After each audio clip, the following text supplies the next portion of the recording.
si Chris Lawrence. Pero, nanumbalik nga ba ang feelings at nagkabalikan ba silang dalawa? Ang sagot ni Katrina, ichichika ni Nelson Gatas. Sweet moments man by the beach o kaya i-fun dance challenge kasama ang anak nilang si Katie. Pinupusuan ng netizens ang closeness ngayon ni Katrina Halili at dati niyang partner na si Chris Lawrence. Curious ang netizens, patotoo ba ito sa kasabihang love is lovelier the second time around?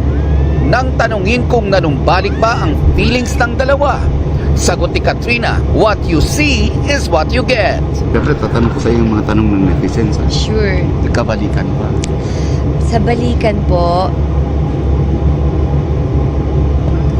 wala. Secret lang. Secret. Oo, wala tayong sasagutin. Bawal daw. Bawal daw po sumagot. Ang mahalaga raw ngayon para kay Katrina, mas nabuo ang relasyon ni Chris sa kanilang anak na matagal na raw niyang hinihintay at ipinagdarasal. Happy ako na nakikita ko na nagiging tatay talaga siya. Nararamdaman ko talaga yung pagiging present niya as tatay. Speaking